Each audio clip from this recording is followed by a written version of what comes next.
Fadarana ho an'ny ankizy.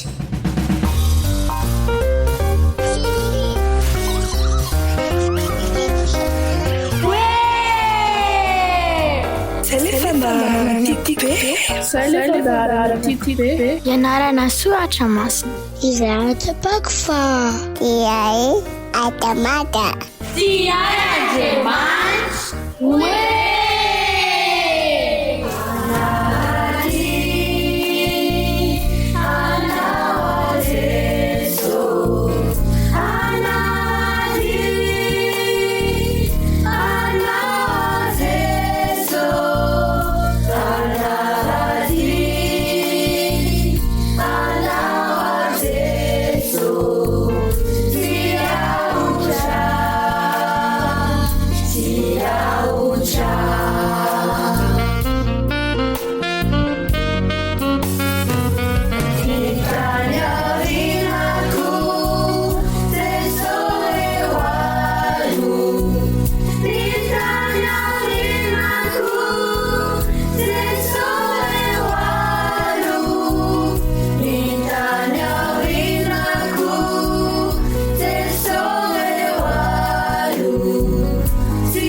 Miarahabantsika ankizy rehetra indray izay mpanaraka izao fandaharana Tia Andriamanitra izao indray ny tenako amin'ity androany ity.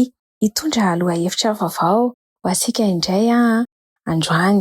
Ampitondraina ny lohateny hoe famantarana manerana ny lalàna. Famantarana manerana ny lalàna. Ao amin'ny Baiboly ao rankizy dia misy teny toy izao. Ao amin'ny Salamo 121 andiny 70 sy ny 120.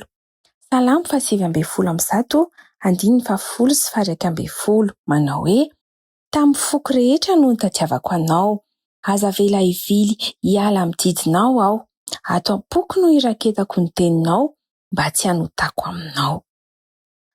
Tantarana ankizilahy anankiray izay niara nandeha fiara tamin'ny dadany no hoentiko amintsika indray hanombohana an'izao famelabelaran izao.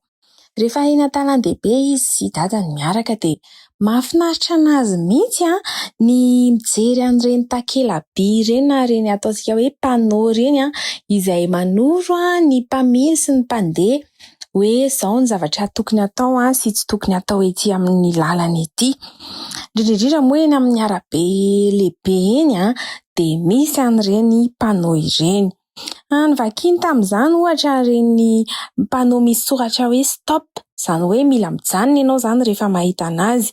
Ny panneau misy an'ny soratra hoe céder le passage na hoe mandeha fera dia omeo lalana aloha ny hafa.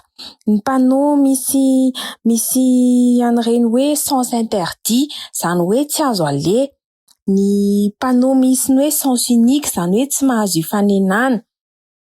Misy karazany be da be, misy panneau koa misy hoe tandremo fa toerana andehanan'ny mpandeha tongotra eto. Misy an'ireny karazana takela-by maro samihafa ireny izay manoro ny mpampiasa lalana ireny izany. Rehefa nandinika anefa izy dia ozy izy miantso amin'ny dadany. Fa inona kay ry dada ny ilana an'ireny takela-by famantarana rehetra ireny Fa angaha ireny tsy efa nianarana talohan'ny nitondrana ireo fiara, dia izay olona mampiasa lalana rehetra dia efa tokony mahafantatra an'ireny. fa nga mpamily adalako tsy ho fantany hoe tokony mijanona eto na hoe tokony toerana fandehanan'ny mpandeha tongotra eto zao dia mba mila mitandrina. Dia hozy izy ny dadany, zao tsy natao ho an'ny mpamily adala ihany reny takela-by reny, fa natao ho an'ny olona salamasaina koa. Misy hozy izy indraindray misy mpamily mba varimbariana kely na hoe mba vizana kely izy tamin'ny zavatra nataony dia reny no mampatsiahana azy hoe eto kay za tokony mijanona, eto kay za tokony mivily makaria, eto kay za tokony handeha moramora. Napetraky ny mpitandro ny fifamoivoizana eny an-dalana reny mba hampatsiahantsika hoe tokony miaro tenitsika ary tokony miaro ny hafa ihany koa, dia samy ho todo-soa hanetrahany daholo ny olona rehetra mandeha ety an-dalana ety. Izany hoe tsy ho an'ny mpandika lalàna ihany no nanaovana an'ireny lalàna ireny, fa natao hanampy ihany koa ireo mpanaja lalàna mba ahafahany mahalala tsara an'izay tokony ataony ka sady mamily tsara izy no mahatsapa fa tompona andraikitra.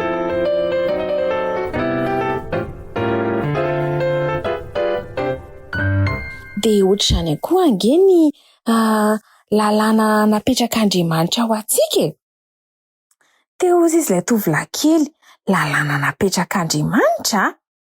Dia hozy izy dada hoe izany mihitsy, ohatra hoe ny didy folo, io zao lalàna napetrak'Andriamanitra mba hampianatra an'ireo izay te ho tia an'Andriamanitra sy te hankatoa azy. Tsy natao ho an'ny mpandika lalàna ihany fa ho antsika izay te ho tia anazy sy te hankatoa anazy ihany koa ireny, mba ahaizantsika manavaka ny ratsy sy ny tsara ary ny marina sy ny diso. Ny lalàna no mampianatra antsika ny fomba tokony iainantsika rehefa mitady hampisafotofoto antsika amin'ny lainga i Satana. Indraindray mantsy tsika akorotany Satana io saintsika io, ka indraindray tsy haintsika intsony hoe marina ary sa diso izany zavatra ataontsika izany, dia miverina mamaky an'ireny lalàna ireny isika dia fantatritsika hoe izao ny marina, izao ny diso, izao ny tokony atao dia izao ny tsy tokony atao. Dia tonga saina ilay tovolahy kely, hatramin'izay izy dia falifaly fotsiny rehefa mahita an'ireny takela-by ireny hoe io indray misy stop, io indray misy céder le passage, io indray misy sens unique, io indray misy sens interdit. Fa nanomboka teo izy dia tonga saina hoe satria za mpanara-dalàna dia kay ilaina mihitsy kay ny fisiany ireny satria manampy anahy ho voaro amin'ny zavatra rehetra izay andehanako any amin'ny toerana rehetra izay alehako ireny takela-by ireny.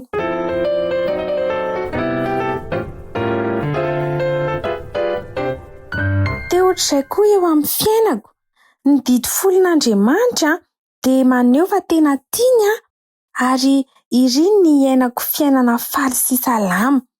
Ka ny fankatoavako an'io didy folo io izany dia toy ny miteny amin'Andriamanitra hoe tena tiako ianao Andriamanitra, vonona hankatoa anao za.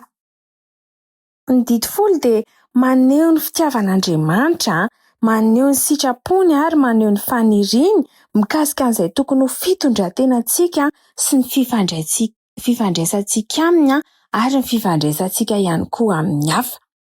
Ary ny fankatoavantsika an'io didin'Andriamanitra io no manafaka antsika amin'ny fahotana, manampy antsika izany mba hampivelatra ny toetra kristianina.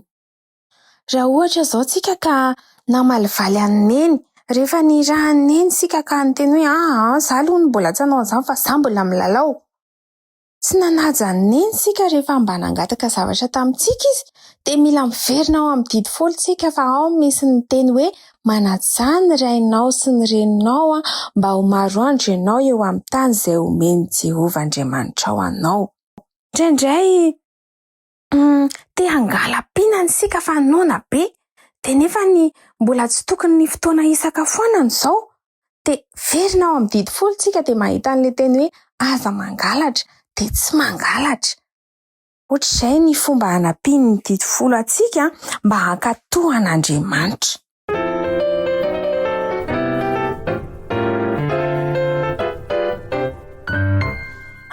hanao fampiarana ary sika mba ho tadiditsika tsara ny lesona izay nianarantsika androany. Mangalà taratasy kely anankifolo dia soraty tsirairay eo amin'ireo taratasy anankifolo ireo ny didin'Andriamanitra. Ataovy eny amin'izay toerana talaky maso tsara ao an-trano izany ohatra hoe rehefa eo an-dakozia eo amin'ny garde à manger dia ataovy eo ilay soratra hoe aza mangalatra. Amin'izay tadidy tsara hoe tsy tokony mangalangalatra sakafo ato za. Eo amin'ny fitoerana kahie anao dia asivy ny soratra hoe tiava ny namanao. Amin'izay mba tadidinao hoe tokony ho tiako sy tokony hiaraka foana amin'ireo mpiray kilasy aminahy za. Dia amin'izay mba mifankatia amin'ny namako rehetrarehetra any am-pianarana.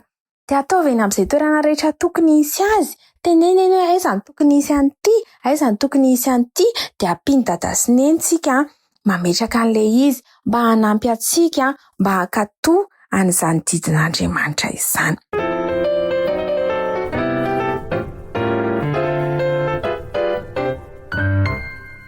Raha ohatra hoe misy namanao mpiara-milalao aminao na mpiara-mianatra aminao, hitanao hoe mandika lalàna be mihitsy izy sady mamalivaly foana ny neniny, ohatra hoe mangalatahaka foana izy any am-pianarana dia soraty ao anaty taratasy kely ihany koa ny anarany dia mivaovao ho anazy isan'andro. Mitady olona anankiroa ianao izay fantatrao hoe mandika lalàna izy dia soraty ao dia mivaovao anazy foana. Dia hanao fampiarana momba an'izany anie isika ankizy rehetra ka samy hiezaka hankatoa ny didin'Andriamanitra eo ambany fanampian'Andriamanitra hatrany. Hiaraka hivavaka isika.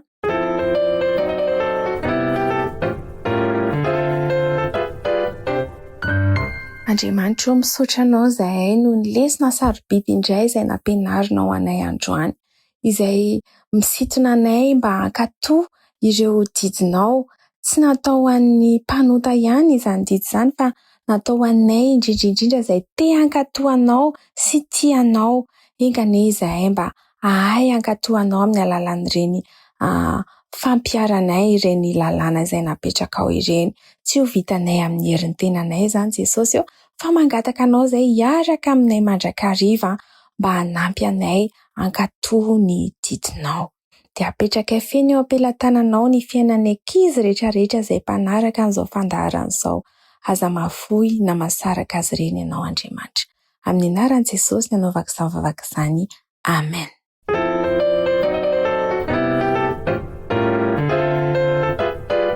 Na hainao teo fandarana ho an'ny ankizy. Tiay Andriamanitra.